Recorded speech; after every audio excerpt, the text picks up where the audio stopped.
তাহলে ফার্স্ট এরকমভাবে বড় ছোট কুচিমুচি করে এরকমভাবে চিকেন কিমা কাটিয়ে নিয়ে আসুন। এবার একটু বাটাবাটি, একটা গোটা রসুনের কোয়া, 1 ইঞ্চি আদার টুকরো, 500 গ্রাম কিমার জন্য হচ্ছে কিন্তু, ঝাল অনুযায়ী কাঁচা লঙ্কা দিয়ে দিন, আর একদম অল্প করে একটু পেঁয়াজ, পুরোটাকে বেটে ফেলুন, ঢেলে দিন পুরোটা কিমার মধ্যে।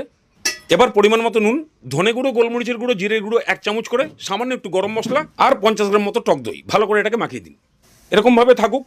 এবার রিফাইন তেল দিয়ে বেশ খানিকটা পেঁয়াজ কুচি ভালো করে ভেজে নিন। ঠিক এরকম টাইপের অনেকটা বেরেস্তার মতো ভাজা হয়ে গেলে ম্যারিনেট মাংসটা দিয়ে দিন। এই ভাজা পেঁয়াজ দিয়ে 7-8 মিনিট হাই ফ্লেমে ভালো করে কষান। এবার ঢাকনা দিন। 5 মিনিটের মধ্যেই বেশ খানিকটা জল বেরোবে।